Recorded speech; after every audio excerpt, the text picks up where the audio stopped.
sido contratados para tripular un avión fumigador. O sea, era gente que estaba probadamente certificada. Sin embargo, quisieron acomodar las circunstancias para tratar de robustecer la impericia de los pilotos, para justificar esos 17 segundos de caída, para decir que inclusive o que ni siquiera habían dado aviso de emergencia al controlador o a la torre de control, para con eso pues justificar la impericia de los pilotos, algo que es completamente injusto. Los pilotos, está probado en el análisis criminalístico de esta teoría, que no dieron aviso de emergencia porque no tuvieron tiempo de ello.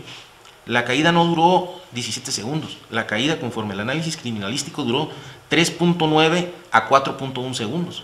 En ese tiempo no tuvieron mayor margen más que darse cuenta de que había acontecido algo y de que se estaban precipitando a suelo. Y en ese recorrido fue cuando uno expresó y fueron de manera simultánea, inclusive traslapados, ay güey, ay cabrón, ¿qué pasó? O sea, cuando se presenta esta transcripción por parte de la Secretaría, lo presentan como si fuera un libreto. Tú dices, ay güey, yo digo, ay cabrón. Entonces ahí se van consumiendo los tiempos, pero fue una expresión simultánea ante la gravedad del suceso y la inminencia del impacto. Entonces desde ese momento hasta el Diosito, no dura más de 3.9 a 4.1 segundos el trayecto de caída de la aeronave. Eso es indiscutible. De eso a decir que son 17 segundos el tiempo que duró, la nave no venía del espacio sideral. La nave venía volando aproximadamente a 552 metros de altura, tomando en cuenta la altura del piso en línea recta 552, volando a 330 kilómetros por hora. En su trayecto de caída imprimió mayor velocidad tratando quizás de levantar la nave, pero la nave no respondió. La nave no respondió porque tuvo una fuerza superior, externa e inhabitable, que hizo que se perdiera el control sobre ella y que precipitara la caída.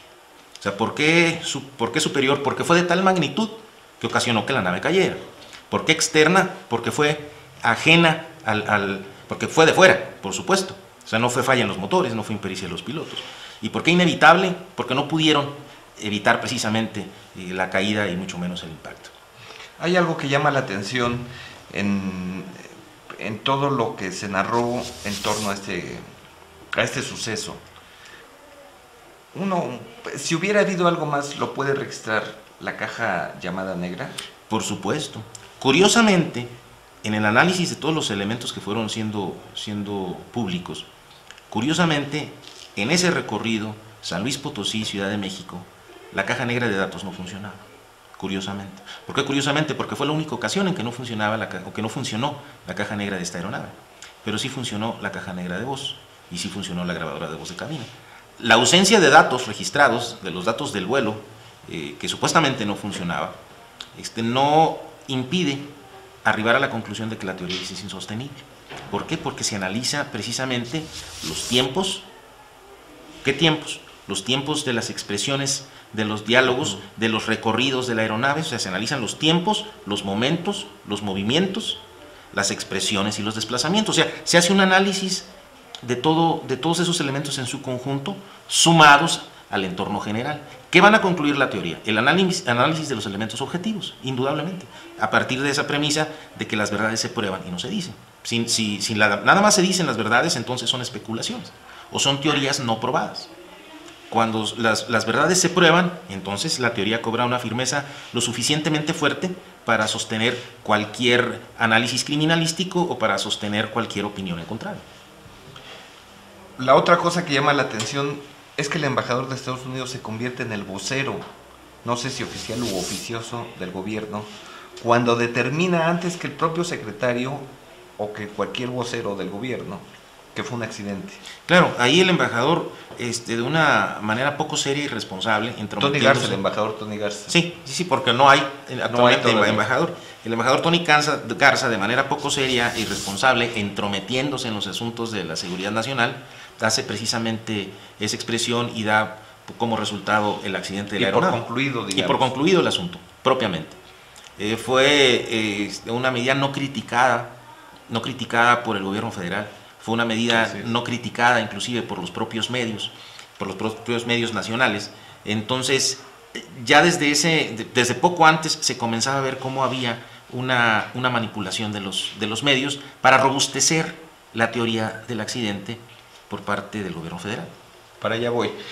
Hubo medios que sí lo consignaron, donde señalan que no hubo ni siquiera una protesta oficial por la intromisión a la que haces referencia. La otra cuestión, y finalmente,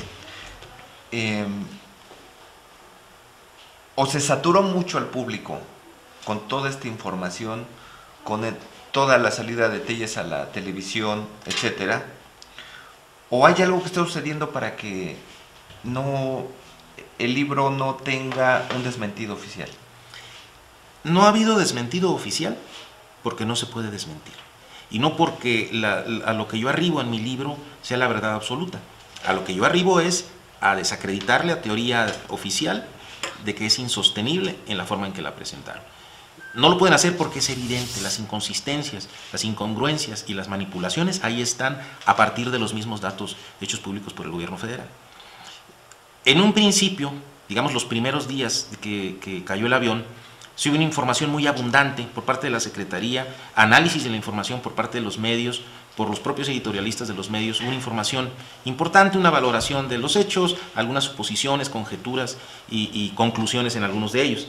Sin embargo, una semana después aproximadamente de que cayó el avión, cuando ya comenzó a tomar forma el rumbo que llevaba la versión oficial del accidente por turbulencia y por impericia, los medios comenzaron a tener un cambio de actitud en relación con la versión del gobierno federal, en cuanto a hacer sostenible esa teoría, y comenzaron a callarse las opiniones o los análisis e inclusive columnas editoriales.